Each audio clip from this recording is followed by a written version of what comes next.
Assalamualaikum warahmatullahi wabarakatuh. Bismillahirrahmanirrahim. Rabbi shrah li sadri wa yassir li amri wahlul 'uqdatam min lisani yafqahu qawli. Allahumma shalli wa sallim wa barik ala sayyidina Maulana Muhammadin wa ala alihi wa sahbihi asmin nama ba'du. Terus termasuk dosane jenengan sedanten senengane cerita Nabi Adam. Nabi Adam mbok critakno dosane, mulane do kualat. Wong nyeritakno bapake kok nyeritakno napa? Dosane. Mulane kata kiai ku alat wong bapake kok diler-ler napa? Dosane.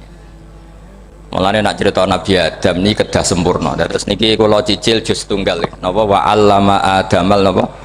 Asma. Pertama kali hubungannya Nabi Adam kalian Allah Subhanahu wa taala ini hubungan mengajarkan nama sesuatu. Jadi sampean jangan pakai teori modern bahwa apa artinya sebuah nama. Nama itu penting sekali.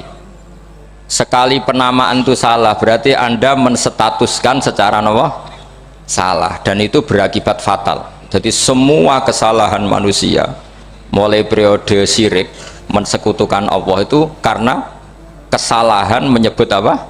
Nama. Ini penting kalau aturan. Jadi misalnya orang Arab itu ada batu tertentu yang dipahat disebut manat. Manat itu dari kosakata manan, pemberi. Yang satu disebut uzza, sesuatu yang aziz, yang agung, sehingga akhirnya diperagungkan. Coba kalau misalnya manat dan lata itu ketemu orang lasem, terus ditanyakan ini batu apa ini, dari Purwodadi apa dari Mojokerto, yang mahat siapa, ini irungnya tidak pas, ini matanya kok agak picek.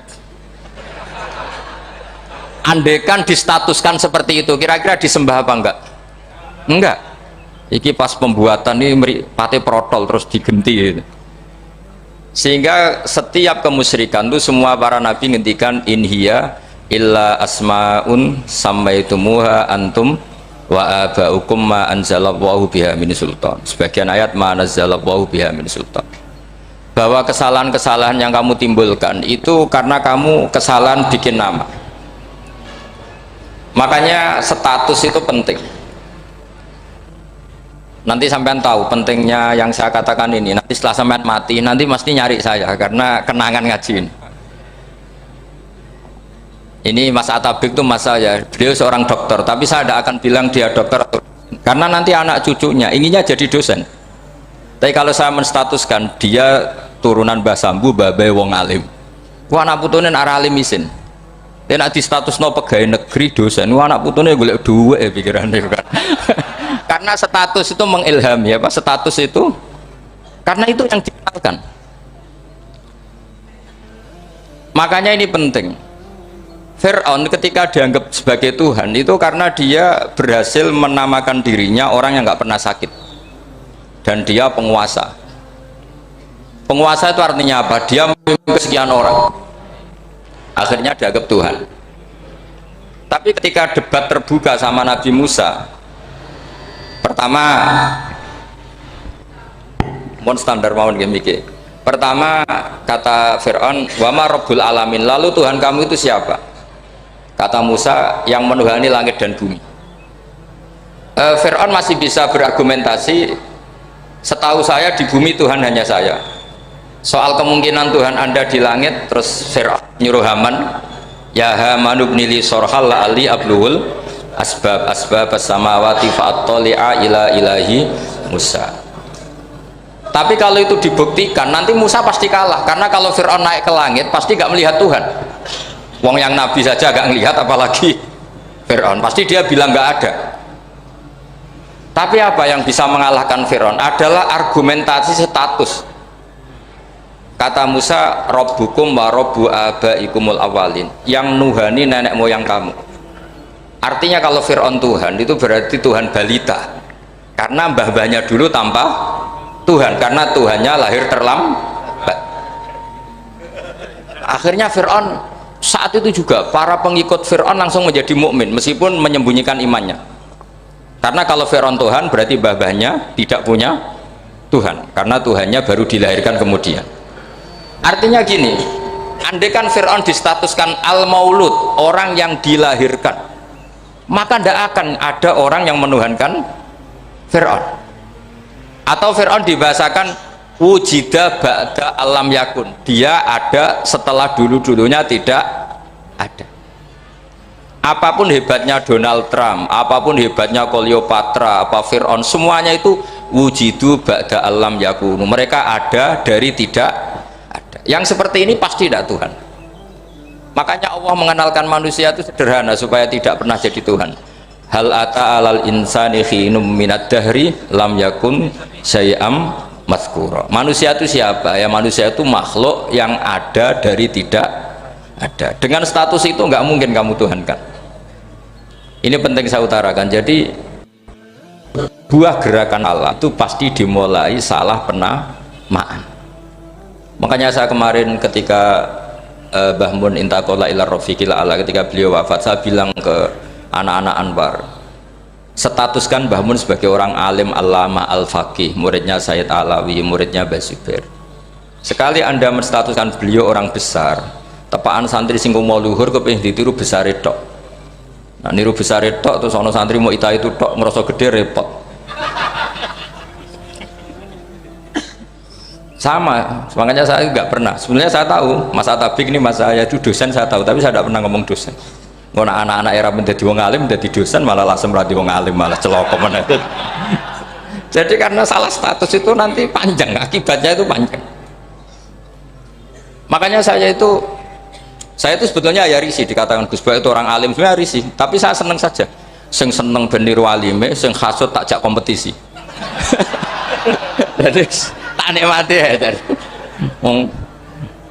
Jadi sing seneng beniru alime, sing seneng itu hasut tak jak kompetisi, tak jak maca tafsir, nara meriang ya.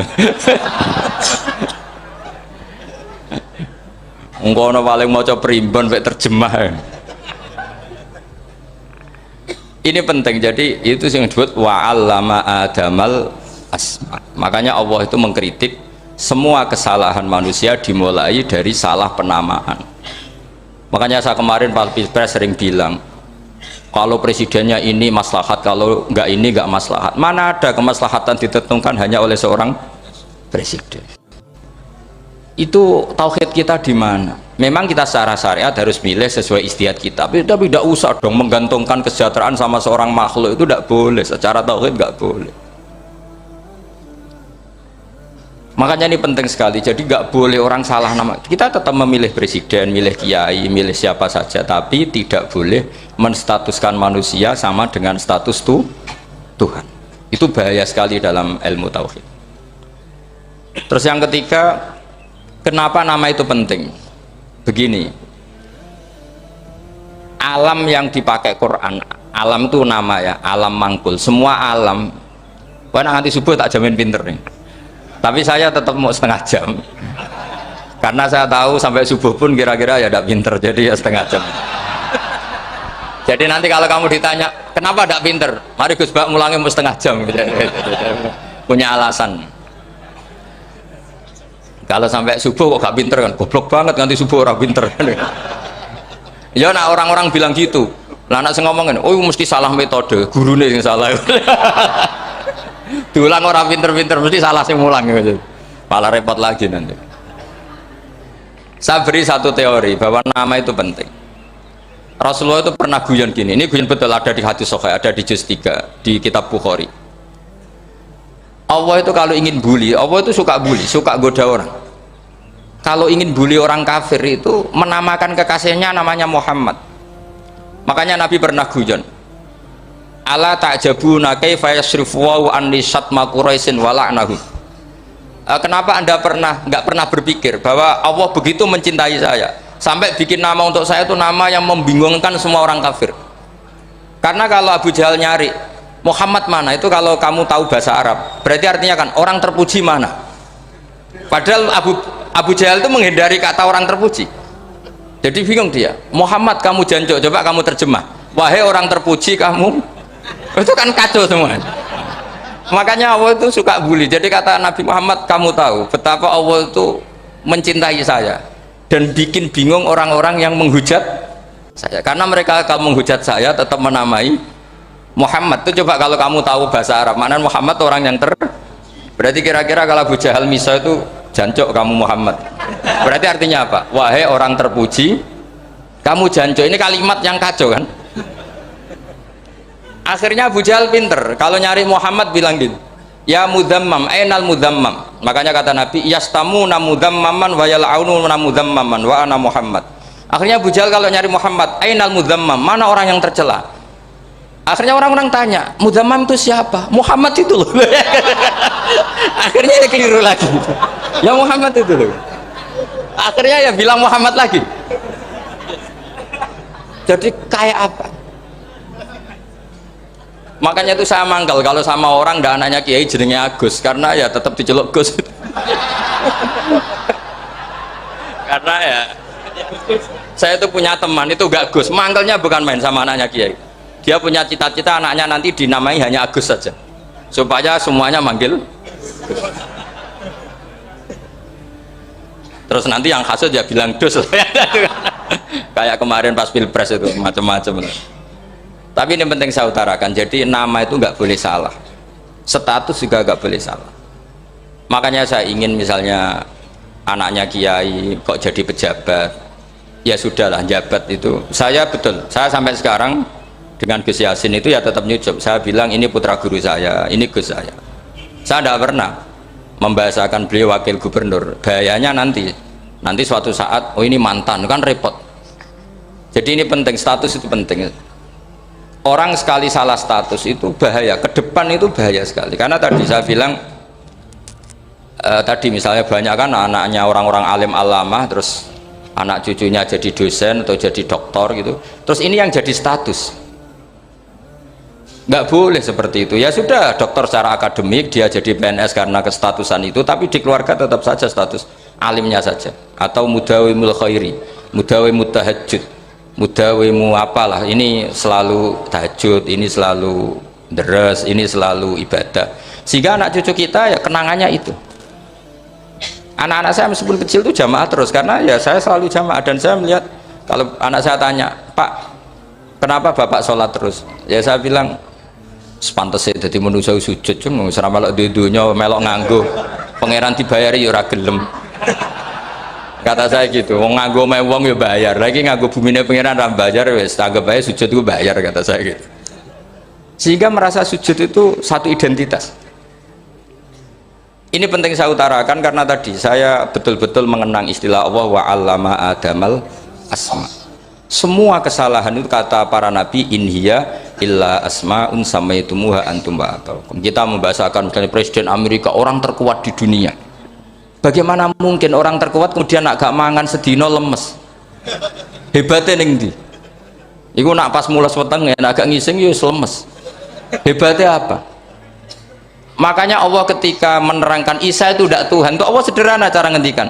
Kana yakulani to amal masih ibnu Maryam illa rasul qad khalas min qablihir rusul wa ummuhu siddiqah kana yakulani to'am. Artinya kalau Isa itu tidak mangan ya lemes. Nak keluarga ya kudu ngising.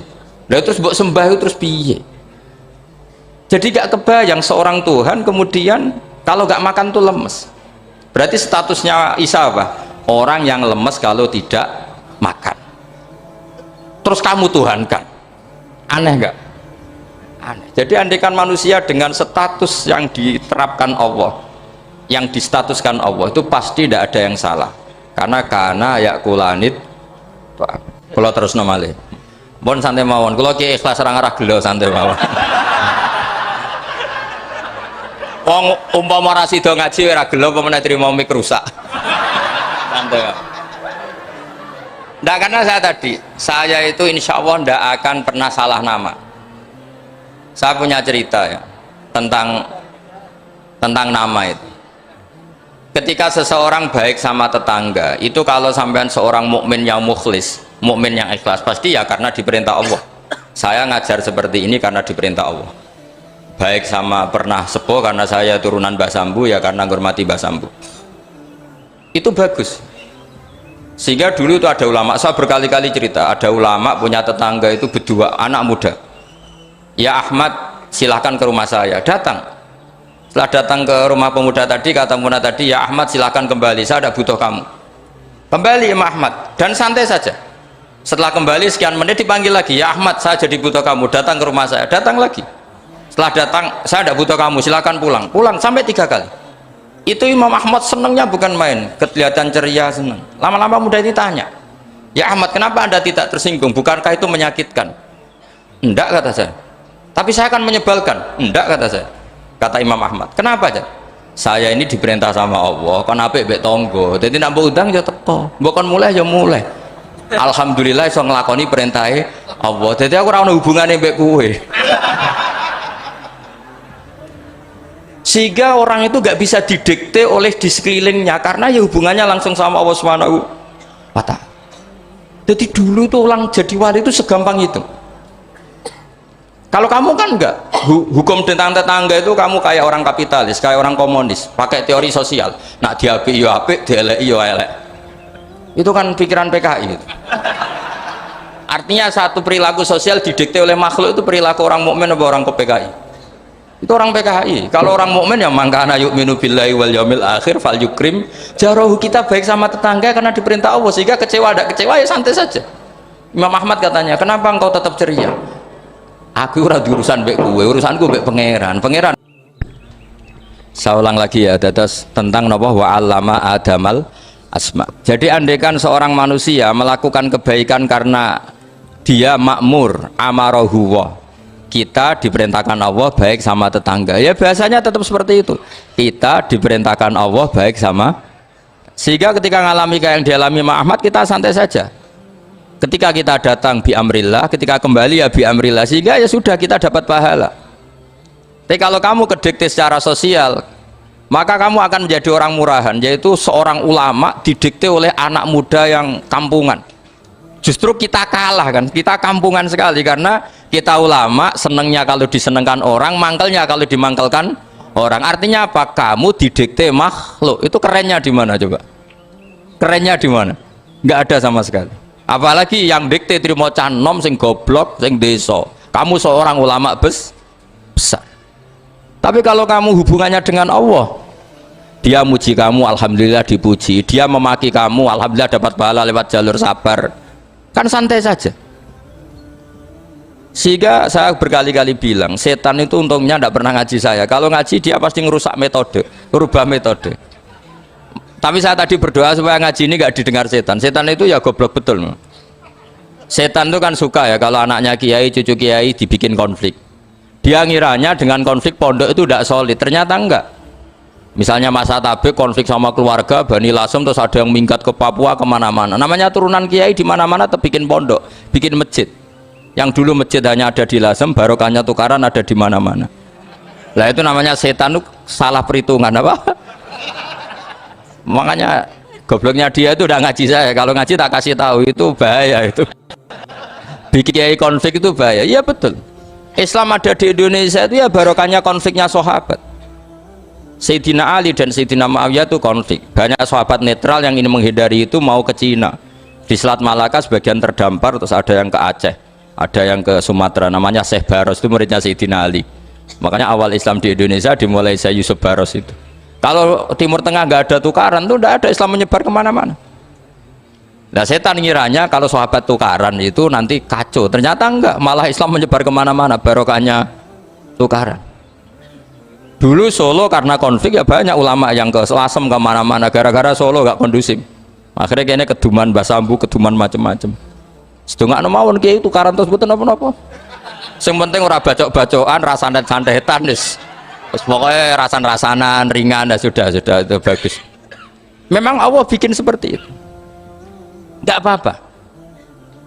Kata Allah wala yazaluna mukhtalifina illa man rahima rabbuk. Kata Allah walidzalika khalaqahum. Ikhtilaf itu barokahnya Masya Allah. Kalau saya setuju pendapatnya Mas Atabik, saya jadi dosen. Nanti yang ngaji tafsir siapa?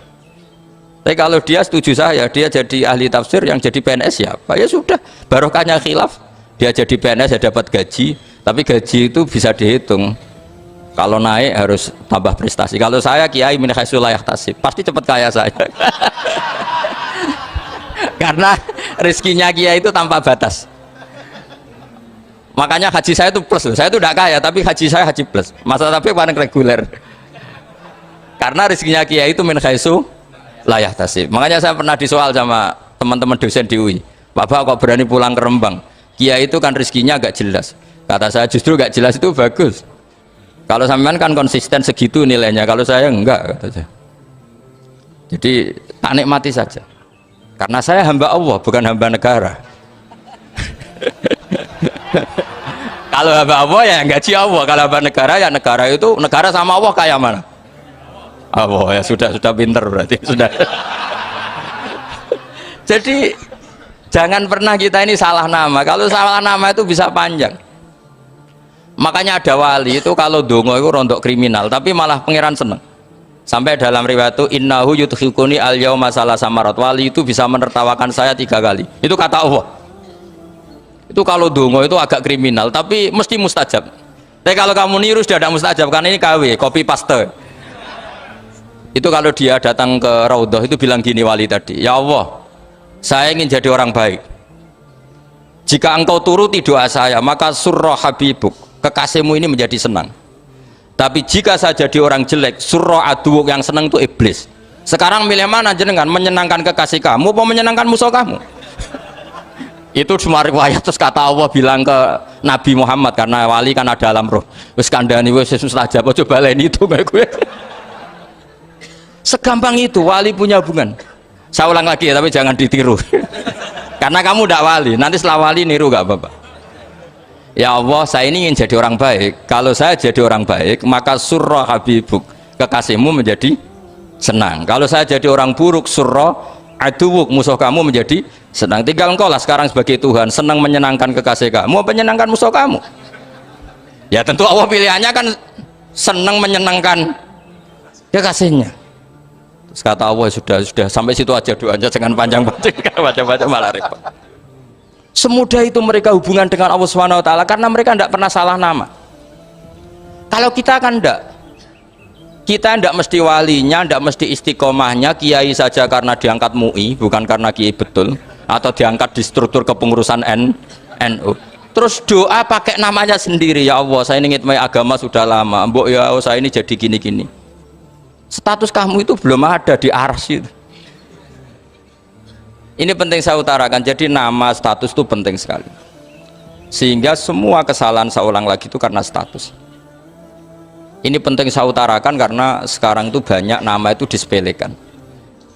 Saya itu sering sinau kamus, jadi saya termasuk menekuni tafsir itu diantaranya menekuni kamus. Saya punya kamus banyak, mulai yang dikarang orang setengah kafir, munjid itu kan, kafir tapi setengah. Karena timnya banyak, sebenarnya banyak yang muslim juga. Ada yang Verus Abadi, macam-macam. Yang saya kenang dari kamus, di antara kamus itu yang saya kenang tentu miliknya Said Zabidi, kamus Mukhid itu. Ada kamus milik saya namanya Mukhtarus Sikha, itu dikarang oleh orang alim. Itu bilang begini, sama tak bedai sekarang, lafadz ilah itu maknanya apa? Tuhan kan? Tasniahnya apa?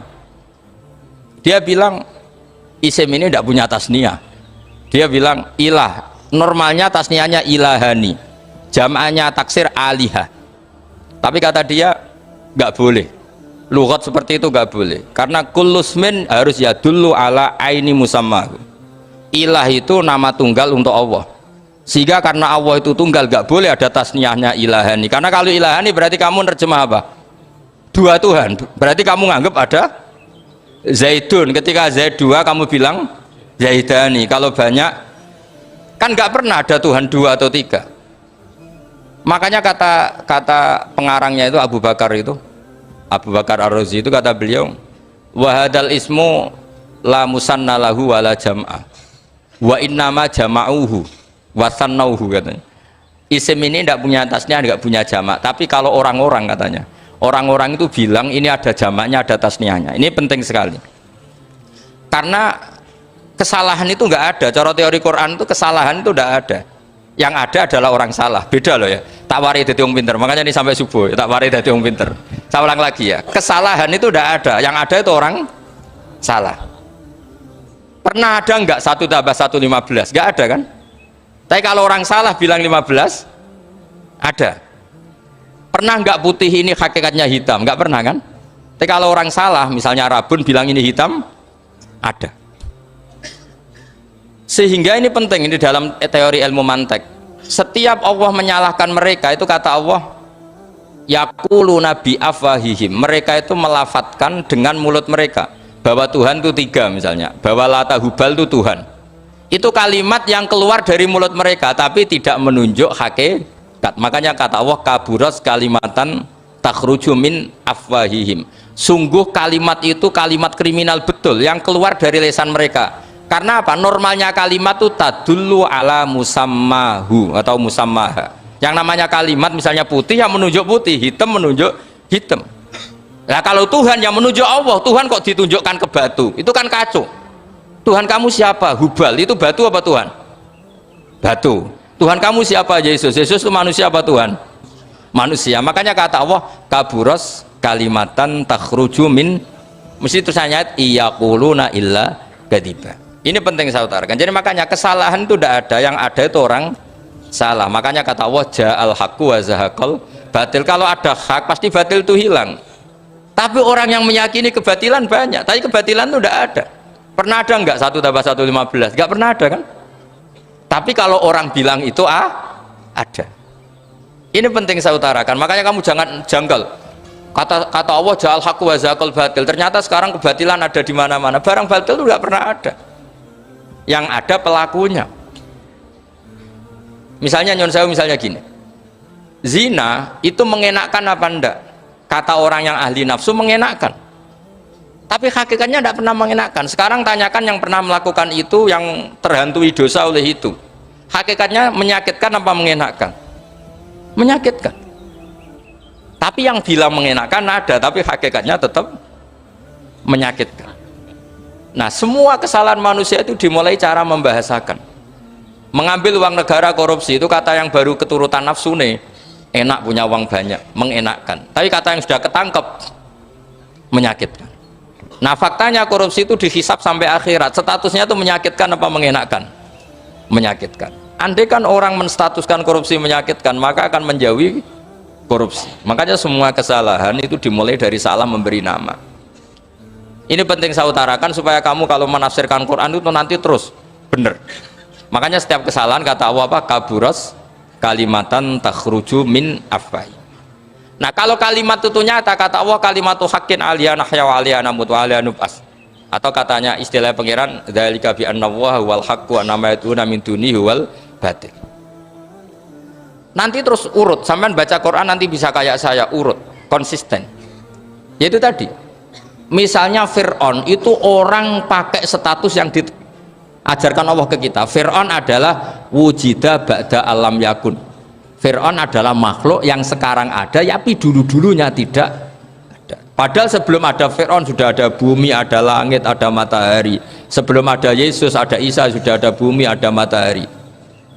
Artinya apa? Zaman langit bumi ada, penyebabnya Isa apa enggak? Enggak kan? Karena dia ada setelah adanya langit dan bumi. Fir'aun juga gitu, Yesus juga gitu, semuanya begitu. Makanya Allah mengajari kita apa? Hal ata alal insani hinum minad dahri lam yakun syai'am madhkura. Katakan manusia itu siapa? Manusia adalah makhluk wujud yang dulu tidak ada. Sekarang banyak enggak orang yang sudah kaya sebelum Pak Jokowi jadi presiden, sebelum Pak SBY jadi presiden, sebelum Pak Karno jadi presiden? Banyak enggak yang sudah kaya sebelum? Banyak kan? Artinya yang mengkayakan itu presiden Pak Allah. Sekarang kamu miskin, kamu nggak bisa nyalahkan Pak Jokowi. Sebelum Pak Jokowi presiden kamu sudah miskin. Ya, artinya yang memiskinkan itu presiden apa takdir? Takdir. Makanya wa anna ila rabbikal muntaha wa annahu adhaka wa abka wa annahu amata wa ahya wa annahu khalaqaz zawjaini dzakara wal unsa. Jadi kita miskin ya karena kehendak Allah, kita kaya kan semua itu karena Allah. Tapi kita terjebak hukum modern. Nak presiden iki sejahtera, nak iki ora.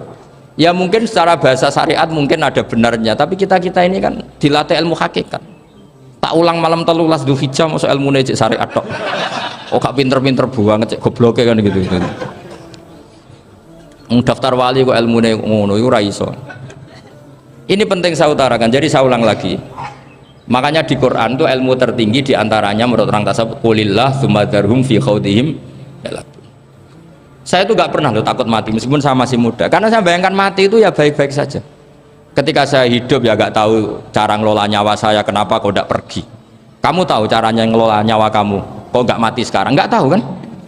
Tahu-tahu masih hidup kan? Tahu-tahu diutang semacam-macam lah. Sebenarnya kita zaman hidup pun nggak tahu cara ngelola nyawa kita, cara kerja jantung kita, cara kerja paru-paru kita. Nanti setelah kita mati pun nggak tahu caranya hidup ketika dia. Tapi anehnya kita, mosok manusia sudah dilemah iso hidup lagi. Memangnya kita sekarang bisa hidup karena kita tahu-tahu ya hidup. Ditekdir anak yang melarat, pese elek, orang lain ditekdir anak kiai Gus Mulyo. Kita kan tidak pernah bisa milih bapak ya ora iso. Ngerti-ngerti anak Karmen, anak Karlan itu sudah nggak tahu. Artinya gini ya, sudah ya Allah, ketika saya hidup ya tidak tahu kenapa saya hidup, pasti engkau yang menghidupkan. Ketika saya mati juga nggak tahu kenapa saya mati, pasti engkau yang menghidupkan dan mematikan. Maka saya akan baik-baik saja di akhirat, karena ketika di dunia Tuhannya yang engkau, ketika di akhirat Tuhannya, dan sifat engkau tidak akan rubah, tetap arhamur rahimin. Makanya dulu wali-wali itu kalau mau mati ya santai aja. Said Umar bin Abdul Aziz itu ulama-ulama dulu kalau mau meninggal itu, kalau keluarganya nangis marah besar. Memangnya mau kemana kamu nangisin saya? Lah kamu kan mau mati. Memangnya mau kemana kalau mati? Ya kembali ke Allah. Ya susahnya apa? Di dunia ya milik Allah, di akhirat milik Allah. Inna sholati wa nusuki wa mahyaya wa mamati lillahi rabbil. Yang aneh sampai harus melarat orang wani mati. Wah, aneh tenan. Ya karena sampean tahu mungkin di akhirat lebih miskin lagi kan. Terus repot terus. Coba kalau dari awal kita menstatuskan diri kita biadillah, inna sholati wa nusuki wa mahyaya wa mamati. Tapi kamu salah status, mengatakan kehidupan adalah momen untuk mencari kesejahteraan, kehidupan adalah momen untuk cari karir. Kamu mensifati kehidupan secara salah, jika kamu terjebak nyari karir, nyari kaya. Coba kalau kamu pakai mazhabnya Sufi, kehidupan adalah pemberian dari Allah untuk kembali kepada Allah. Kematian ya seperti itu. Akhirnya ya santai saja. Inna sholati wa nusuki wa mahyaya wa mamati lillahi rabbil alamin. Istri juga gitu. Saya itu tidak sombong. Saya itu mulai nikah sampai sekarang itu hampir gak pernah tukaran sama istri. Sama istri saya itu sering bilang gini, Gus, kali-kali kalau saya ngamuk itu diwales, dilawan, supaya saya punya musuh katanya. Betul ya? Ya saya bilang gini, Allah itu maha baik sama saya. Ketika harmonis, ganjaran saya ya lewat harmonis itu, sehingga saya ngasih uang menyenangkan Anda. Ketika Anda marah, ganjaran saya lewat sabar. Ya sudah, itu semuanya baik. Kalau kamu marah, saya tidak dapat pahala. Makanya kalau kamu marah tak dengerin, ini cara Allah membuat pahala tanpa bayar, kata saya. Justru kalau pas rukun itu untuk dapat pahala harus nyervis, jajak nukokno kelambi mahal katanya. Boros itu pahala yang boros katanya. Tapi kalau kamu marah, ini pahala paling murah, nggak usah biaya, dapat apa? Pahala, cukup sabar. Lu tuh kalau terlatih lama-lama dapat, ya biasa saja. Ulama dulu seperti itu semua. Imam Syafi'i itu pernah ada orang baik sekali sama beliau, orangnya itu munafik padahal. Tapi kalau setelah keluar dari Imam Syafi'i, dia memaki-maki Imam Syafi'i. Suatu saat beliau dikasih tahu, orang yang tadi muji-muji jenengan itu di luar maki-maki jenengan. Imam Syafi'i itu guyu sebenarnya bukan alhamdulillah. Muridnya kan janggal. Ini dikasih tahu gitu, alhamdulillah, alhamdulillah. Kenapa Imam Syafi'i? Dia kan di luar maki-maki jenengan. Berarti aku wong wibawa, ning ngarepku rawani.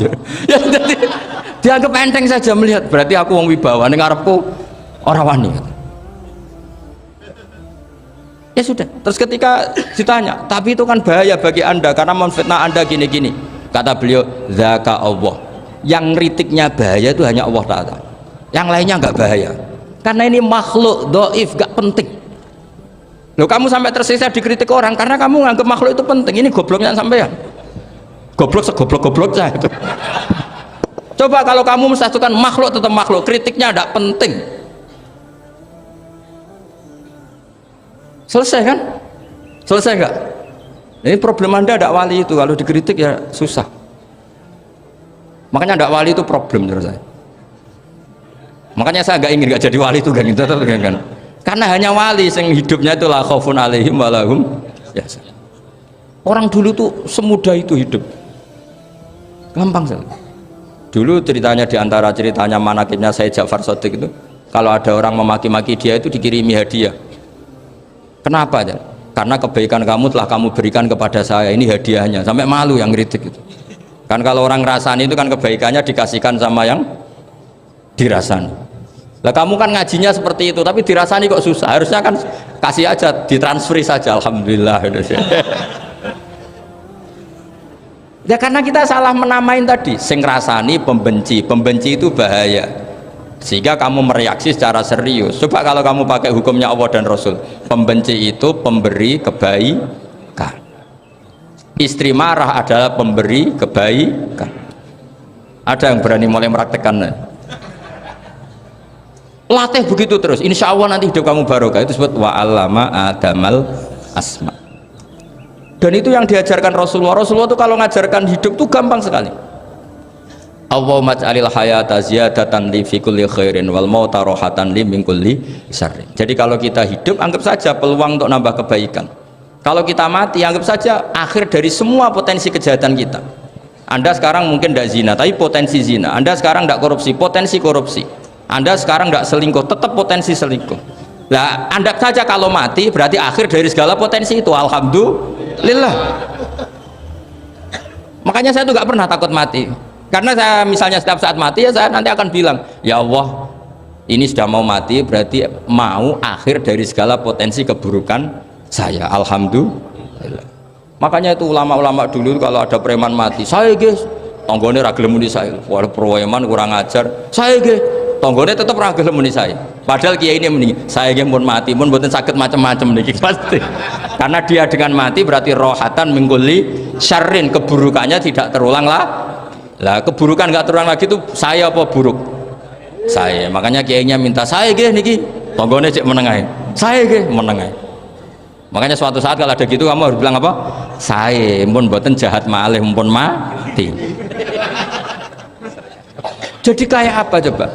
Coba sekali-kali statuskan kalau al hayat adalah ziyadatan lana fi kulli khairin, al maut adalah rohatan lana min kulli syarrin. Sehingga kita hidup ya happy, mati juga happy, gak masalah.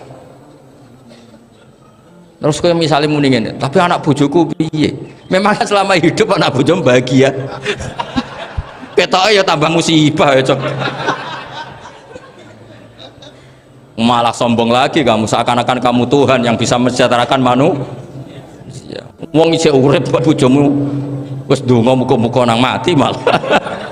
Karena gak jelas. Ini penting, ini saya utarakan. Jadi ini saya cicil juz 1 wa allama adamal asma. Makanya kata Rasulullah ala ta'jabuna kaifa yusrifu wa annisat ma quraisin wa dhamma. Ini penting, nama itu penting. Karena sekali nama ini salah, coba misalnya orang sepakat darani Fir'aun itu wujida ba'da alam yakun. Fir'aun itu ada yang dulu-dulunya tidak ada. Hal ata alal insani hinum minad dahri lam yakun syai'am madhkur. Coba kalau kamu melihat sekarang kamu hidup itu apa? Untuk sujud itu murah, gampang. Untuk mengenal Allah itu gampang kita kenal karena Allah itu adzaru minadz dzahir. Adzaru dzahir itu Allah, zat yang begitu jelas. Lah mati itu mau apa? Ya menuju Allah. Hidup menyaksikan Allah, mati menyaksikan Allah, itu nyaman. Yang menjadi tidak nyaman karena kamu salah bikin status. Hidup untuk menggapai cita-cita, untuk sukses. Wong komo yo muni ngono, lonte yo muni ngono, copet yo muni ngono. Rumangsamu sing men bahagia iku ya tok.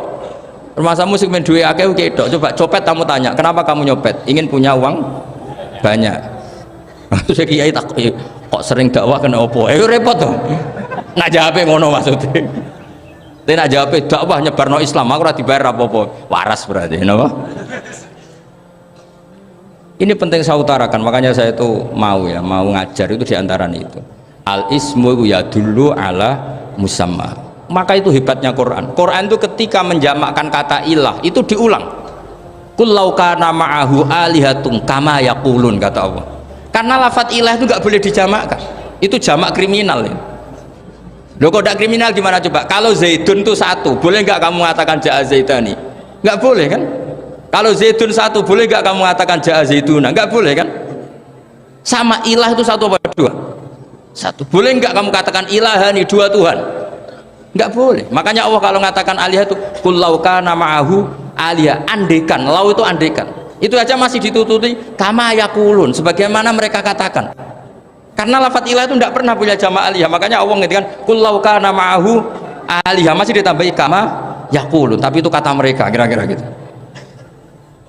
Maka kenangan saya sama Batu Rehan, saya ini masih pernah cucu sama Batu Rehan karena saya mbah saya kandung namanya Fatimah, itu abahnya itu orang sini, Fakhriyas itu.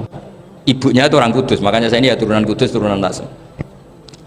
Itu kalau Batu Rehan, kalau hari kematian Yesus itu kan ditulis hari wafatnya Yesus. Batu Rehan kan tentu meyakini Yesus itu Isa itu tidak mati tapi makanya di kalender Kudus sampai lihat itu kan matinya Sibah Isa kan ada dalam kurung Sibah Isa, jadi yang mati itu Sibah Isa. Karena kalau yang mati Isa kan menyalahi Quran, wa ma qataluhu wa ma salabuhu walakin subyalah, maka ditulis kematian Sibah Isa. Hanya Almanak Kudus, yang lainnya enggak karena sudah ikut bahasa nasional. Saya pernah agak bantah dulu, saya masih muda. Mbok ditulis gini saja, kematian Yesus dalam kurung katanya. Jadi ono-ono. Karena saya ini teori Quran itu kalau ada bahasa salah itu diulang. Qul law kana ma'ahu alihatun kama yaqulu. Karena nggak benar, jama' alihah itu nggak benar. Bagaimana mungkin sesuatu yang satu dijamakkan? Coba kamu bisa mengatakan zaituna karena zaitnya banyak. Kamu punya tamu rojulun, kalau orang banyak rijalun. Kamu melihat satu masjid, masjidun. Kalau masjid banyak, masajid. Masalahnya Tuhan itu tidak pernah banyak, mau satu.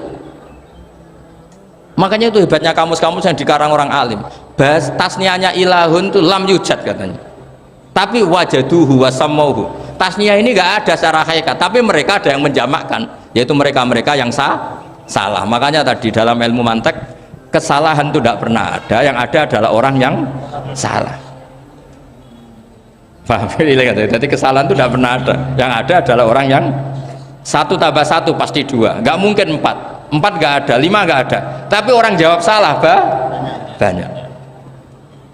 Nah, itu namanya ilmu ya, makanya yang namanya ismu itu mesti ya dulu ala musamma. Andai kan orang mengatakan Lata Uzza ini batu yang dipahat oleh si A, dulu pesennya di Muntilan, batunya dari Mojokerto, dulu pas bikin tangannya protol terus disemen, dilakban, bisa nggak jadi Tuhan kalau dengan status seperti itu? Fir'aun misalnya, dulu nggak ada, lahir ngompolan, tahu retoreten, ciliknya malah tahu tipes, terus tua-tua jadi pangeran, aneh nggak tuh? Jadi semua, makanya setiap kemusyrikan itu kata Allah, in hiya illa asmaun samaitumuha antum wa abaukum ma anzalallahu biha min sultan. Coba era Rasulullah itu semua orang kafir Mekah itu kafir. Nabi belum wafat itu sudah ada 114.000 mukmin semua. Jadi Nabi menangi mayoritas orang menjadi mukmin dari mayoritas kafir, yaitu disebut wara'aitan nasa yadkhuluna fi dinillahi afwaj. Andai kan Nabi Muhammad pakai syariatnya Nabi Nuh, bisa nggak mengislamkan orang sebanyak itu? Nggak bisa kan? Maka ini penting mengenali nasah mansur. Jadi periode cara wong Jawa maksud no tuntas, Robila Tadar itu pasot tuntas itu menghabisi itu habis di periode Nabi siapa? Nuh. Syariat itu sudah nggak dipakai lagi, yang dipakai apa? Faman tabi'ani fa innahu minni wa man asani fa innaka ghafurur rahim. Lah Nabi Muhammad ini nabi yang kena khitab anit tabi' millata Ibrahim hanifah. Jadi masternya Nabi Muhammad itu mentornya Nabi Ibrahim, sehingga syariatnya ya faman tabi'ani fa innahu minni wa man asani fa innaka ghafurur rahim. Tidak syariat Rabbila tadhar alal ardi minal kafirina daya. Jelas ya. Jadi mengenali nasa manso itu penting sekali, karena kalau ndak Anda halakta wa ahlakta, kamu merusak diri kamu sendiri juga merusak orang lain, karena menfatwakan hukum yang sebetulnya sudah berstatus mansukh, hanya berdasar itu kan syariatnya nabi-nabi dulu. Syariat yang apa? Syariat yang nggak pernah terhapus hanya satu, usuluddin, yaitu tauhid, itu sama. Tapi kalau syariat itu beda-beda, atau furu'iyah itu beda-beda. Itu tadi saya beri contoh, era Nabi dulu kalau ada pakaian najis dipotong, dibuang. Era Nabi Muhammad dicuci. Orang kafir dihabisi oleh langit.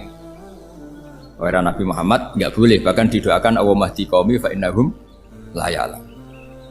Di Qur'annya apa? Wa in ahadum minal musyrikin astajaraka fa ajirhu hatta yasma'a kalam Allah summa ablighu ma'mana. Jadi kalau ada orang kafir nggak boleh main dihabisin, mereka beri peluang untuk mengkaji kitabullah hatta yasma'a kalam Allah. Kalau mereka sudah berpeluang ngaji, harus summa ablighu ma'mana, harus dijamin keamanan.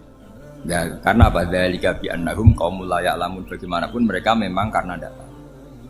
Nah, kenapa tidak tahu? Enggak. Karena tadi mereka tertutup oleh kultur yang beratus-ratus tahun. Mbah-mbahnya mereka menyembah batu, menyembah berhala. Ya taunya itu ya Tuhan. Bagaimana Anda bisa menjelaskan sesuatu yang sudah beratus-ratus tahun, kan tidak gampang.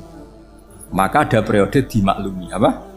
Kalau era sampean kan, mosok waktu disembah saking gobloknya orang, kamu lahir kan sudah nyembah Allah, tidak nyembah batu. Bayangkan kalau kamu jadi mereka, wong perut kamu saja disuruh makan pizza sakit kok, karena saking lamanya makan sambal kan gitu. Kamu bilang perempuan Indonesia saja cantik kok, saking lamanya jadi orang Indonesia. Padahal orang Indonesia tanyakan orang Eropa, cantiknya di mana? Kamu lahir di Afrika, bilang orang Afrika itu cantik, tanyakan orang Eropa, cantiknya di mana? Hitam gitu kok. Jadi orang itu pasti terkooptasi oleh sekelilingnya. Orang Afrika akan bilang wanita Afrika itu cantik. Coba tanyakan orang Eropa, cantik apa enggak? Blas. Orang Eropa yang kulitnya gitu kata orang Eropa indah, kata sampean. Koyok anaknya kebo katanya kuda. Jadi orang itu akan terkooptasi oleh sekelilingnya. Bayangkan kalau semua orang nyembah berhala terus kamu tidak, alasan kamu apa? Kan menentang mayoritas. Dan itu berat. Maka dimaklumi oleh Allah, dzalika bi annahum qaumul la ya'lamun fi manah panyeruarah. Nah, pemakluman ini yang mulai sekarang terkikis. Orang main pukul saja enggak mau ngaji. Enggak mau ngaji Quran secara kafah. Jadi fatwanya Islam kafah tapi ngajinya Quran enggak kafah. Ngambil 1-2 potongan ayat dipakai dalil. Jadi Islamnya inginnya kafah tapi ngajinya Quran enggak. Kalau kafah ya hafal 30 juz. Kalau mau ya, kalau mau kafah ya hafal berapa? 30. Makanya saya sering dinasihati orang karena belum tahu saya ini hafal Quran. Bapak harusnya Islam itu kafah. Kata saya ya dimulai dari konsep Islam itu kafah dulu, apa ya hafal Quran secara kafah. Jadi ini penting saya utarakan. Bahaya sekali orang mengenali Islam tanpa mengenali nasah mansukh. Karena beberapa syariat Nabi sebelum kita itu berstatus mansukh. Terus contoh berikutnya. Ini nasah mansukh antar Nabi apa khusus internal Nabi? Antar Nabi aja nggak selesai nih sampai. Contoh yang paling keren, mungkin cowok semua senang. Nabi Dawud dulu istrinya berapa? 99. Nah itu kalau masih halal itu kan berarti jenengan tuh punya istri berapa? Wah kan ngeri betul. Punya satu aja repotnya gitu, apalagi berapa? Punya 99. Terus kamu bilang gini, ini kan syariatnya Nabi Dawud, Nabi kan bisa diikuti. Pernah ada periode di mana seperti itu boleh. Jadi makanya mau tidak mau mengenali nasah mansukh itu harus. Kalau enggak ya kamu masih berkeyakinan boleh beristri berapa? Nah ini penting saya utarakan. Makanya Sayyidina Ali itu kalau ngetes calon mubalek, kira-kira kalau Kemenak dulu inginnya apa? Sertifikasi apa? Mubalek. Itu tanyanya gitu. Ta'rifun an-nassa wal mansukh, kamu apa tahu nasah mansukh? La. Jawabnya Sayyidina Ali, halak tahu ahlak tahu, kamu orang yang rusak. Karena tadi takutnya ada syariat yang sudah mansukh dipakai. Itu tadi misalnya kita ini tidak umatnya Nabi Nuh, tapi pakai syariat Robbila tadar alal ardi minal kafirina. Terus ketiga begini, misteri manusia itu. Dan ini kita tidak pernah tahu sampai kiamat, tapi ini ilmu harus kita diskusikan. Misalnya saya ini namanya Bahaudin. Saya sekarang hidup sampai 2019 sekarang. Kan hanya Allah yang tahu berapa turunan saya sampai kiamat dan statusnya kayak apa. Donald Trump juga gitu. Donald Trump itu sekarang kafir, tapi kita tidak pernah tahu nanti turunan keberapa ada yang Muslim. Nah turunan yang calon Muslim ini diletakkan di mana kita tidak tahu. Yang jelas kalau kamu bunuh itu katut itu. Artinya gini, logika membiarkan orang kafir itu ya ada logikanya. Nah, logika membunuh karena mereka mau membunuh kita ya ada logika fikihnya, karena kalau kita ada membunuh dibunuh. Makanya semuanya hukum ini terus bergantung al-hukmu yaduru ma'ilatihi wujudan wajib. Di sini terus dipertemukan. Makanya semua nabi itu kalau yang namanya membunuh pasti pas perang saja, karena ini kondisi yang memang pilihannya hanya dua, kalau nggak dibunuh ya membunuh. Ada duel lah itu. Maka ini butuh kajian fikih dan orang nggak boleh subjektif dalam hal ini. Saya ulang lagi, tidak boleh subjektif karena tadi orang yang kamu katakan sekarang misalnya Zaid, kamu itu bodoh sekali. Kenapa bodoh? Nggak hafal Quran, nggak pernah kuliah, nggak pernah ngaji. Ternyata Zaid ini bersemayam calon anak yang alim alama hafal Quran, namanya Umar, tapi masih jadi sperma. Suatu saat Zaid itu punya anak alim alama, kan banyak orang nggak bisa baca Quran punya anak hafid, banyak nggak di Indonesia? Banyak nggak petani yang punya anak dekan? Petani punya anak dekan, yang dekan punya anak naik kelas saja susahnya bukan main. Banyak kan? Nah ketika dibalik nanti ada dekan punya anak goblok, yang petani punya anak dekan, pinter mana? Kita tidak pernah tahu, makanya ini kan ya sudah kalau nggak pernah tahu ya bilang saja wallahu alam kan selesai, daripada keminter keliru kan ada wallahu alam. Makanya cerita favorit guru saya Kiai Haji Maimun Zubair itu punya apa namanya Kiai Zubair, itu cerita favoritnya itu ada santri namanya Soleh. Soleh itu alim alam. Orang Madura itu cara berpikir kan kalau kiai saja alim seperti itu apalagi bapaknya. Pas bapaknya main ke pondok, santrinya ada ribuan, bapaknya main ke pondok itu. Sholat itu ya gak bener, gak sesuai sunnah Rasul lah kira-kira gitu. Sudah sholat itu gak bener apa-apa gak bener. Masih ditakwil sama santri Madura karena orang Madura itu kultus. Mungkin khilaf itu satu khusus, pokoknya perlakuan khusus. Suatu saat saking bodohnya orang itu kenceng tuh pinggir musola. Wah ini nggak bisa ditakwil lagi, akhirnya nggak bisa ditakwil tuh nggak. Wah ini sudah nggak bener ini, nggak bener. Singkat cerita santri tadi nggak kuat matur ke kiainya, Pak Yai, jenengan sealim itu kok bapaknya segoblok itu. Kenapa? Ya, dia kencing pinggir musola. Oh bapak saya tuh pinter sekali. Kok bisa? Karena beliau yang memutuskan saya mondok sampai saya jadi alim alama seperti ini. Yang bodoh itu mbah saya. Bodoh itu mbah saya kan.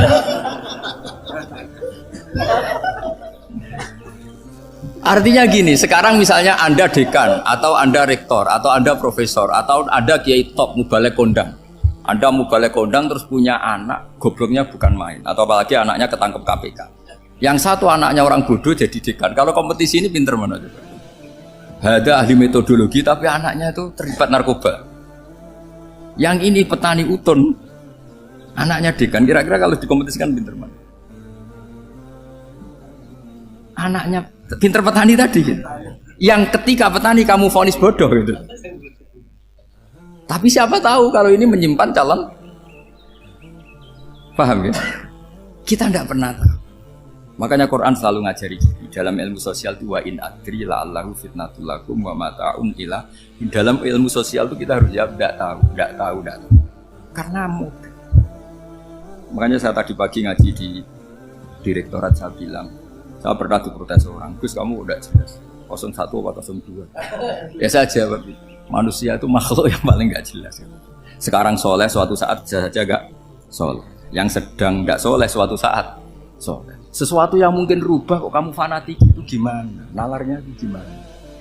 Coba kita tahu dulu Wahsy itu pembunuh Hamzah, akhirnya mati mukmin ya enggak? Padahal orang yang sangat dibenci Rasulullah karena membunuh Sayyid siapa? Hamzah. Sa'labah yang tukang itikaf di masjid akhirnya su'ul. Kita enggak pernah. Nah kalau enggak pernah tahu ya enggak usah terlalu fanatik biasa. Kayak jenengan seneng saya itu ya saya enggak tahu sampai kapan ya.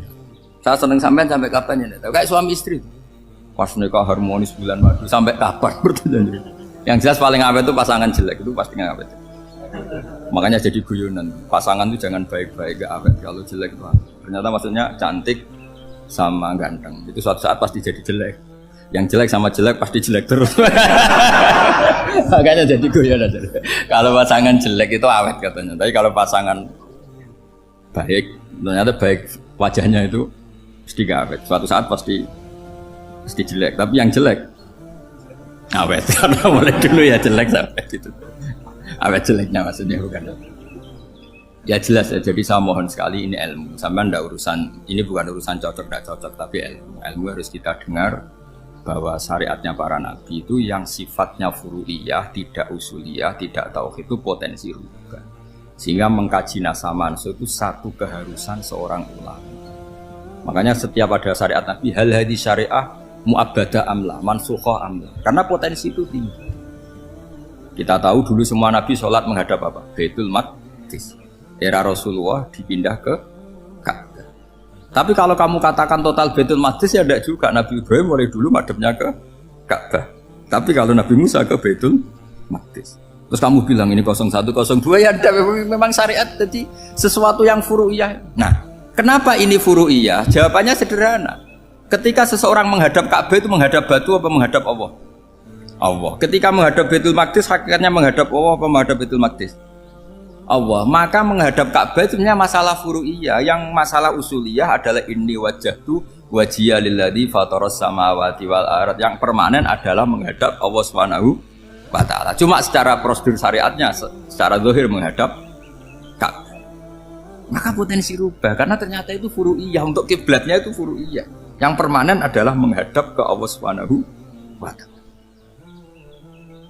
Ini pentingnya. Jadi terus sekarang masih antar nabi apa di internal nabi?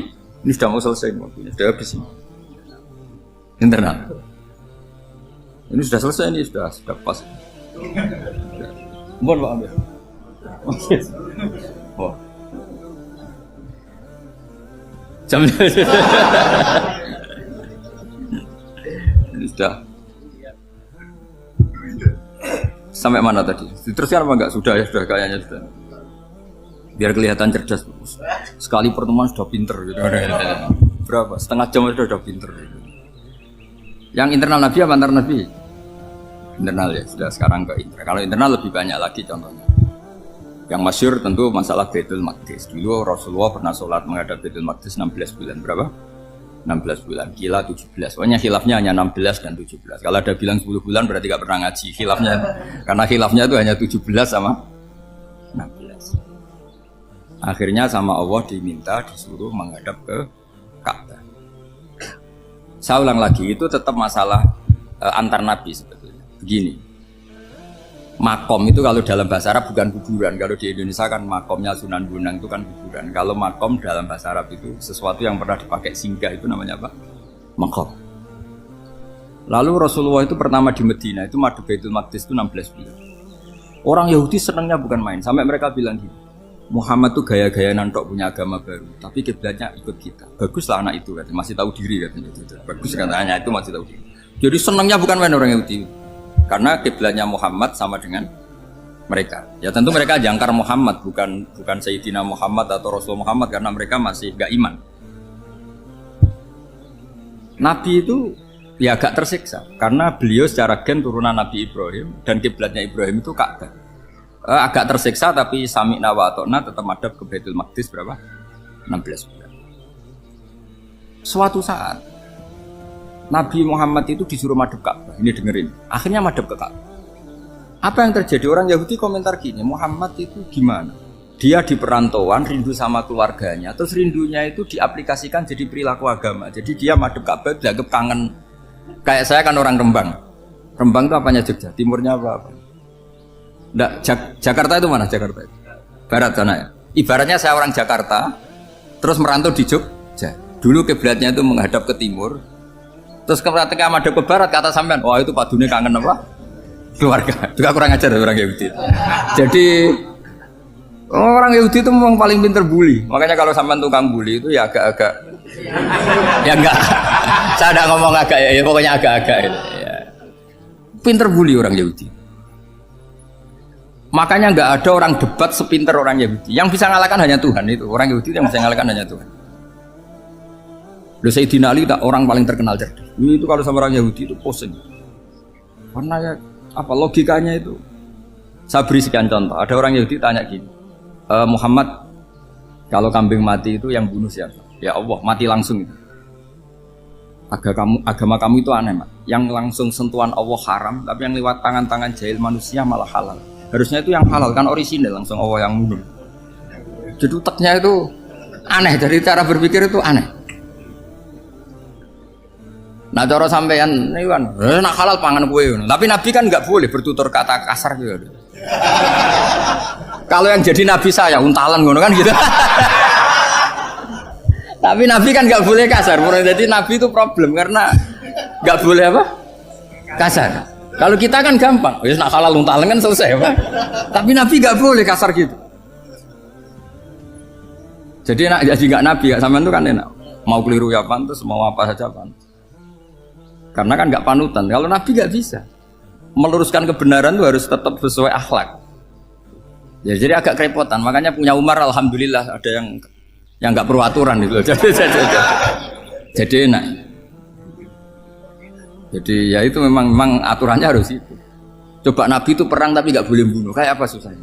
Beliau jadi sasaran tembak tapi nggak boleh bunuh. Kalau sahabat kan enak, duel, relax, santai, bisa tarung. Kalau Nabi nggak boleh. Makanya Nabi meskipun ikut perang terus gak ada sejarah orang yang dibunuh. Ya, hanya satu peristiwa itu pun dibaca orang kafir, ditangkis Nabi, pedangnya kembali ke dia mati. Tapi gak ada yang Nabi. Karena Nabi kalau pembunuh nanti itu terus kayak pendekar kan susah juga punya Nabi kok. Habis perang saya Nabi tanya, Muhammad habis perang berapa? 1000. Ya repot juga punya Nabi mantan apa? Pembunuh meskipun yang dibunuh orang kafir, tapi kan kayak apa ya? Fitrah manusia itu akan menolak kepemimpinan orang yang gitulah pokoknya nggak bisa diterangkan itu. Makanya Nabi itu nggak pernah bunuh, meskipun kayak apa musuhnya tapi nggak pernah bunuh. Untungnya di sekeliling orang-orang yang tadi. Jangan bilang tuh suka bunuh ya, pokoknya perang gitu ya. Perang dengan bunuh itu beda loh ya. Kalau perang itu fair apa? Fair. Sampai mana tadi? Nabi Ibrahim ya. Makom tadi saya ulang lagi. Nabi Muhammad menghadap ke Baitul Maqdis itu hanya Allah nuruti. Ini loh Nabi betul. Tahu betul bahwa di antara syariat adalah Baitul Maqdis karena semua Nabi pernah berkiblat Baitul Maqdis. Tapi Nabi ketika menghadap ke Ka'bah, Nabi juga dibilangin sama Allah. Ini loh syariat yang benar karena Ka'bah juga kiblat sing aktaku, lebih tua ketimbang Baitul Maqdis. Maka disebut Ka'bah Atiqah. Ilal Baitil Atiq. Kalau Quran bahasakan Ka'bah apa? Wal yatawafu bil Baitil Atiq. Atiq itu tua sekali. Ya, sudah. Ketika berstatus tua itu orang Yahudi seneng, mergo roh kelirune Muhammad. Mereka nantang, Muhammad ayo debat terbuka. Nabi rawuh. Bagaimana Anda bilang Ka'bah itu kiblat tertua? Wong Ka'bah itu pertama yang menghadap sana itu ya kamu. Semua Nabi menghadapnya ke Baitul Maqdis. Terus Nabi Muhammad mulai berargumentasi ilmiah tadi. Enggak, Ka'bah itu kiblatnya Ibrahim. Jadi Ibrahim dulu itu yang mulai dulu kiblatnya itu di Terus orang itu tanya, buktinya apa? Terus dijawab, fihi ayatum bayinatum maqam Ibrahim. Ternyata di situ ada jejak kakinya Nabi Ibrahim, yaitu batu yang diinjak beliau ketika bangun. Itu argumentasi ilmiah. Lah barang orang Yahudi kehilangan ilmu, itu gobloknya orang Yahudi. Makanya yang bisa mengalahkan Yahudi hanya Allah Subhanahu wa taala. Luang Ibrahim saja golongan kita, pengikut kita. Ibrahim itu pengikut Yahudi. Wah, itu Nabi mulai senyum-senyum, mulai tertawa-tawa. Wih, goblok orang terdidik. Karena itu ibaratnya kayak kamu bilang Soekarno itu pengagum Puan Maharani. Kira-kira seperti itu. Soekarno itu pengikut Puan. Karena Yahuda itu Yahuda bin Yakub bin Ishak bin Ibrahim. Saya ulang lagi ya, nasabnya Yahudi ya, Yahuda bin Yakub bin Ishak bin Ibrahim. Jadi Ibrahim itu mbah keempat dari Yahuda. Tapi karena mereka kalah debat, Ibrahim itu pengikut Yahudi, itu sama dengan bilang apa? Soekarno itu pengikut Puan Maharani. Itu kan jadi aneh. Atau Gus Dur pengikut Mbak Yeni, atau Basim Asari pengikut Mbak Yeni, itu kan aneh. Wah, akhirnya sama Allah diingatkan. Makanya ada ayat ha antum haula hajjatum fi malakum bi ilm falimatu hajuna fi ma laysa lakum bi ilm. Perjanjian debat ini semuanya harus ilmiah. Tapi kenapa perdebatan Anda malah ndak ilmiah? Karena orang Yahudi iftadohu, malu semua. Wah, semuanya Muhammad itu satu-satunya kekalahan orang Yahudi. Tapi ayat-ayat seperti ini itu enggak populer. Ayat ha antum haula'i hajastum fi malakum bi ilm falimatu hajuna fi ma laysa lakum bi. Jadi Islam betapa hebatnya Islam. Kalau debat harus ilmiah. Dan Kanjeng Nabi menantang, ini perjanjian kita debat ini ilmiah. Kenapa sekarang jadi tidak ilmiah? Yaitu kamu mengatakan Ibrahim itu pengikut Yahudi, padahal Ibrahim dengan Yahudi itu dulu Ibrahim. Bukan Yesus mat kalah mat, tapi tetap ra Islam. Tapi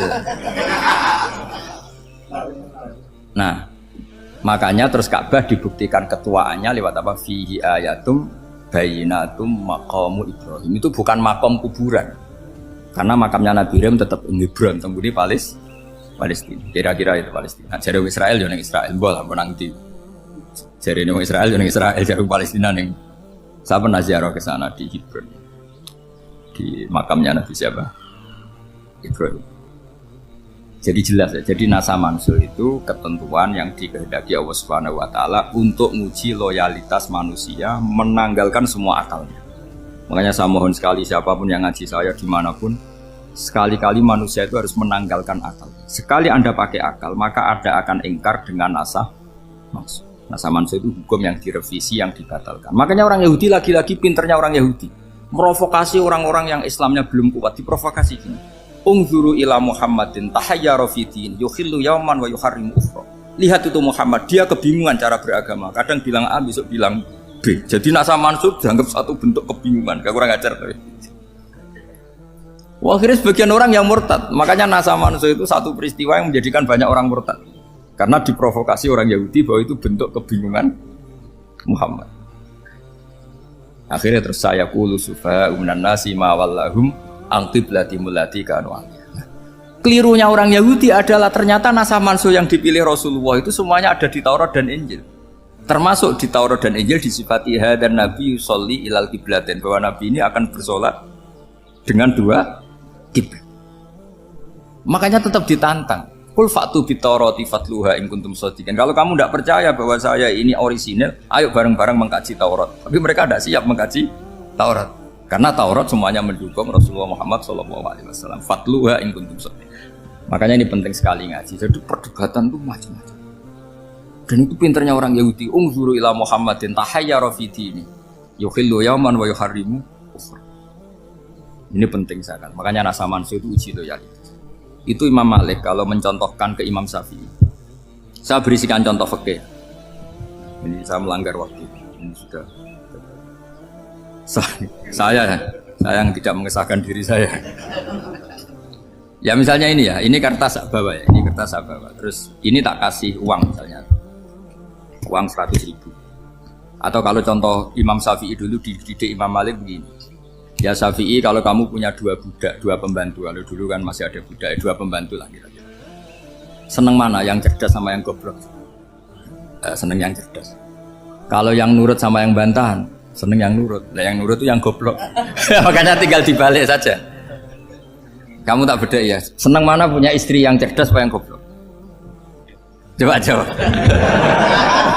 Atau ibu-ibu, mbak-mbak ini, seneng mana punya suami yang cerdas atau yang goblok? Kalau cerdas gak bisa diakali, tapi goblok nurut tapi ya kadang di sini kan dengan sini. Nah, itu kan antar manusia. Masalahnya kita menghadapi Allah Subhanahu wa taala yang semua kita pasti bodoh. Kita menghadapi Allah Subhanahu wa taala yang semuanya kita pasti bodoh. Allah jelas ngendikan wa kanal insanu dzaluman jauhlah, manusia itu banyak dolimnya. Dolim itu sifat mubalaghah. Kalau orang dolim sekali dolim, kalau sering zalum, kalau jahil biasa jahil, kalau banget jahili jahul. Bahasa Arab kan gitu memang. Ghafir, pengampun biasa. Kalau ghafur selalu mengampuni. Syakir, makanya sifatnya Allah Ta'ala ikut wazan fa'ul semua. Ghafur, syakur, atau diikutkan wazan fa'al. Kalau goblok biasa jahil, goblok banget jahal kan gitu. Kafir biasa kafir, kalau kafir banget kafar. Ya, jadi wazan balagha itu bisa fa'al, bisa fa'ul ya. Kafirin, kafar atau kafur. Paham ya? Malah ngaji nahwu. Ya, tapi ini memang perangkatnya ya. Ini kan perang mau tidak mau. Makanya misalnya Allah tidak suka kulla kafarin banget kafir ya, Pak. Paham ya? Kulla khawanin banget khianate. Kalau khain khianat biasa, kalau khawan sering khianat. Lah manusia itu kata Allah apa? Zaluman. Wis banget dolime, banget. Itu kalau yang ngarang hikam mencontohkan tuh gini, manusia itu pas bener saja salah, apalagi pas salah. Jadi manusia itu kata Imam yang ngarang hikam itu, man itu kanat mahasinhu masawiyah, fakih falat akunu masawihi masawiyah. Ketika baik saja buruk, apalagi ketika buruk. Coba kalau ada orang dermawan sama teman-temannya, tanyakan istrinya, duit dihambur-hambur, disekno konco ngalono bojo. Mesti gitu. Teman yang sering silaturahim ke teman-temannya, Kata temannya baik, senang silaturahim. Tanyakan istrinya, oh meninggali wong. Jadi manusia pas baik saja ada buruknya. Apalagi pas buruk. Makanya dulu bapak saya ngajarin saya istiqomah ya apik ya. Tapi kadang-kadang nak keterusan itu ora istiqomah ngangkangi. Orang dia tidak punya kesempatan. Misalnya ada imam masjid, imami terus sampai tua sampai mau mati. Itu istiqomah apa tidak memberi peluang yang lain? Tidak jawab aja. Jadi itu manusia. Jadi pas baik saja buruk. Apalagi pas buruk. Kayak saya gini di sini ngajar baik, tapi saya ada tidak sopannya harus di atas. Padahal banyak orang sepuh, ada Pak On, ada beberapa yang kan terpaksa nggak sopan. Tapi sama yang nyuruh, berarti sama yang dosa. Kemarin-kemarin saya minta di bawah supaya ganjaran saya utuh, ini gara-gara begini ganjaran saya ini agak terkredit apa terdebat itu karena itu. Saya teruskan. Jadi manusia itu punya sisi itu karena manusia itu galum dan apa jahil. Bahkan al insanu galuman. Problemnya ini ngadepi Allah yang selalu pinter, yang kita selalu bohong. Misalnya gini, kamu ditanya Allah. Ini contohnya Imam Malik. Ikla hadi sokhro fa inna tahtaha dhahaban. Coba bongkahan batu itu kamu angkat, di bawahnya ada emas. Lalu budak yang pinter berlogika. Oh disuruh buka itu karena ada emas toh. Berlogika. Kalau budak yang goblok enggak? Ya disuruh ya diangkat saja. Ada emas apa enggak karena perintah ya diangkat. Yang satu nurut karena perintah, yang satu nurut karena ada emas, ada sesuatu. Logikanya suatu saat Tuhan tuh hanya bilang gini tok, ikla hadis sokhroh, batu itu angkat. Yang nurut yang goblok permanen tadi kan langsung angkat. Yang pinter, ini ada apa lagi Gusti kok harus diangkat? Ya gak ada apa-apa, nyuruh saja kata Allah gitu. Wah tidak bisa, sesuatu harus ada alasannya. Itu kira-kira mangkel loh Pak? Oh mangkel. Nah, logikanya manusia seperti itu. Makanya dua murid pinter, di rakyat pinter, presiden ya susah mesti demo. Goblok ya susah di sini-sini uang. Ini kan nggak ada pilihan. Memang manusia itu nggak ada pilihan. Nah sekarang masalahnya gini di fikih ini saya kembali lagi ke fikih. Pertanyaannya secara fikih begini, misalnya iddah. Iddah itu seorang perempuan ditinggal mati suaminya atau ditinggal atau cerai. Itu kan ada namanya apa? Iddah. Iddah itu memastikan apa tujuannya? Memastikan rahim itu steril dari mani atau sperma zaut awal. Supaya nanti kalau dinikah orang lain tidak terjadi ikhtilatul nasab. Oke, berarti iddah kita beri argumentasi secara ilmiah li baro'atir rohmi. Jadi misalnya Zaid menceraikan istrinya Sri dalam keadaan masih bisa haid. Iddahnya 3 kali masa suci. Wal mutallaqatu yatarabbasna bi anfusina salah satu guru.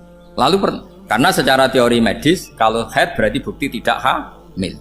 Apalagi kalau haidnya terulang-ulang sampai 3 kali pasti tidak hamil. Jika kalau nanti dinikahi orang lain pasti kalau ada anak ya anaknya zaud sani atau zaud kedua. Berarti alasan iddah li baro'atir rohmi. Oke, kita sok pinter, sok bijak. Pertanyaannya adalah, sekarang sudah baru 1 bulan, suaminya di Malaysia, nggak pernah ngumpuli. Dicek di medis juga berbukti tidak hamil. Apakah boleh tanpa iddah? Semua ulama mengatakan tidak boleh. Tapi ini kan rahimnya jelas bersih. Ya karena iddah itu nuruti perintah pangeran, pokoknya tetap iddah. 3 kali masa suci. 3 kali masa suci atau masa haid. Itu ada perdebatan ulama. Tapi kan ini terbukti bersih Gus. Meskipun terbukti bersih, kata Allah harus iddah 3 bulan atau berapa? Kira-kira 3 bulan, 4 bulan ya tetap harus iddah. Kowe milih mana? Sok pinter, Gusti. Berhubung ini, pangeran buat terang gitu. Berhubung. Jadi Tuhan apa bawa wari? Berhubung Gusti. Ini jelas steril dari sperma zaut awal. Nggak usah iddah Gusti. Sama aja kamu disuruh majikan kamu ikla hadis sakhra. Berhubung nggak ada apa-apa, nggak usah ya. Kira-kira mangkel nonda budak yang seperti itu. Mangkel. Maka dibutuhkan kebodohan dalam beragama. Betul itu memang. Makanya Nabi itu unik. Pernah bilang itu gini. Aksaru ahlil jannah al-buhu. Aki-aki penduduk swarga itu al-buhu. Wong goblok-goblok. Maksudnya goblok yang jenis ini. Bukan goblok betulan. Maksudnya goblok jenis ini itu ya tetap pinter. Tapi pinternya dibuang. Pura-pura goblok demi samina. Jadi saya misalnya kok pinter. Pinter dan goblok tadi. Sekaligus. Pinter dan goblok. Ya bah, ikla hadis sokhra fa inna tahta hadaban. Tak angkat karena saya tahu di bawah ada Mas, tapi di hati saya sajane ya mergo perintah. Suatu saat kok disuruh Allah, ikla hadi sokhro, perintah ya tak angkat, ya sudah. Jadi ya pinter ya goblok. Saya tahu namanya perintahnya Allah pasti ada hikmahnya. Hikmahnya itu adalah libaroatir rohmi. Tapi hikmahnya jadi kawula adalah nurut perintah Allah, cek tahu alasannya maupun tidak. Lah di sini ada illatul hukmi untuk membangun kecerdasan, tapi ada loyalitas untuk membangun ubudi. Ya, bahwa kita ini kawula roh tetap loyal. Makanya tadi pagi saya cerita Sayyidina Umar. Sayyidina Umar kayak apa cerdas, tapi tetap ubudi ya. Yaitu Rasulullah SAW sering dibully orang kafir. Muhammad tuh gaya-gaya nantok. Wong ra oleh nyembah berhala, ra oleh nyembah watu, jebule dekne nyembah Hajar Aswad. Karena dilihat dari jauh kan tetap nyium Hajar Aswad. Coba kalau kamu lihat dari jauh, kamu sujud dari jauh kan kayak sujud sama batu. Makanya Sayyidina Umar karena orang kafir masih cara berpikir gitu, tiap nyium Hajar Aswad itu komentar gedumel.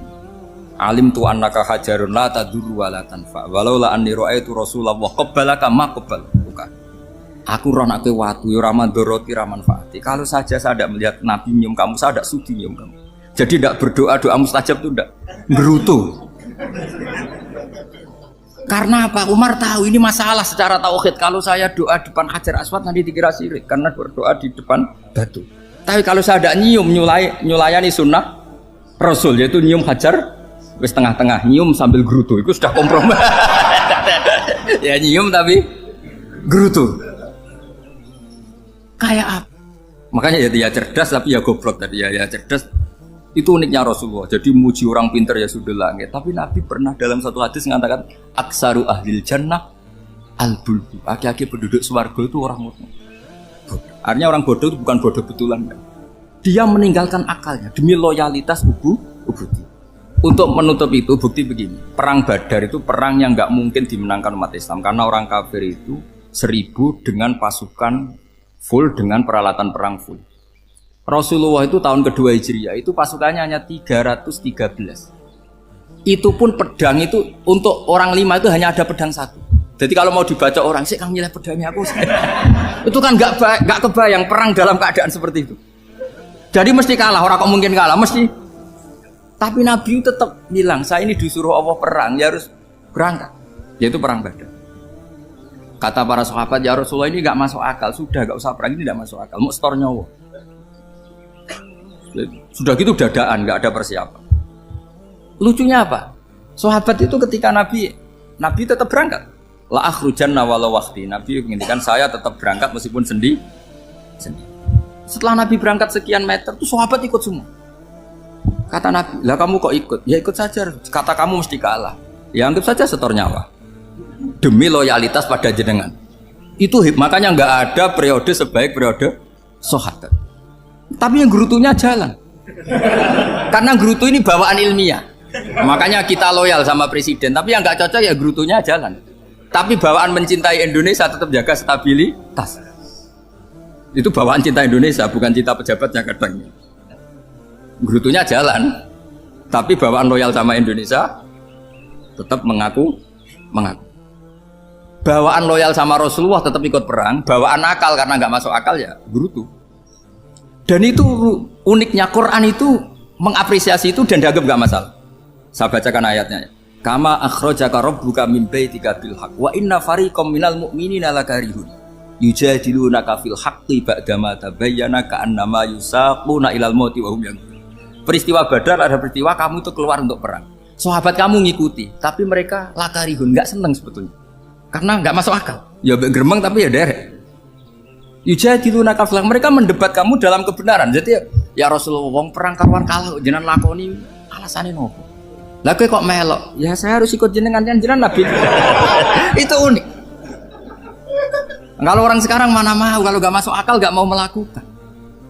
Coba misalnya istri kamu belanjanya dikurangi. Anggap saja petualangan latihan hidup di masa lalu. Nggak mau.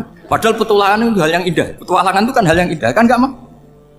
Oh ngirit aja alasan. Tapi lucunya kalau dijak camping bermiskin-miskin di hutan mau. Karena karpe dhewe. Tapi nak suami yang ngongkon. Ayolah seminggu ini kita model miskin. Anggap saja petualangan masa lalu. Nggak mau. Karena pinter. Apa? Coba kalau bodoh. Ya ngono ya apa-apa Mas. Tapi resikonya nak bodoh, pas kamu sakit ya dibiarin. Karena dia melihat sakit kan biasa, namanya manusia. Jadi makanya ini pilihannya susah, hidup itu masih susah makanya ini. Jadi uniknya Quran gitu, Quran itu membolehkan psikologi manusia. Makanya Allah ngendikan kutiba alaikumul qital wa huwa kurhul lakum. Ya saya tahu kamu tidak suka perang. Allah yang ngakui bahwa kurhul enggak apa-apa. Tapi ketidaksenangan kita harus dilawan demi mengikuti Allah dan misalnya perempuan, Allah juga gitu, wa ashiruhunna bil ma'ruf. Gauli istri kamu muamalah secara baik. Kata Allah fa in karihtumuhunna fa asa an takrahu syai'a wa ja'alallahu fi khairan katsira. Mungkin ada watak yang kamu tidak suka, tapi di situ ada kebaikan. Allah ngaku yang namanya suami mesti ada watak yang enggak suka dari istri. Juga sebaliknya lebih banyak lagi yang suami istri kamu enggak suka watak kamu. Juga enggak suka hidung kamu, wajah kamu banyak lah enggak disuka.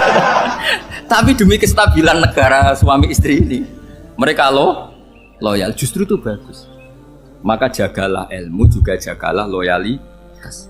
Itu yang perlu saya utarakan. Jadi makanya agama ini dibangun dua. Satu kecerdasan hikmah, yaitu ya al-hukmu yaduru ma'ilati wujudan wa adaman. Tapi juga ada ubudiyah, bahwa agama ini milik Allah. Maka sami'na wa ata'na. Saya kira demikian dan mohon maaf. Monggo berdoa bareng-bareng. Al-Fatihah. Bismillahirrahmanirrahim. Ar-Rahmanir-Rahim. Maliki yaumiddin. Shiratal ladzina an'amta 'alaihim ghairil maghdubi 'alaihim waladdallin.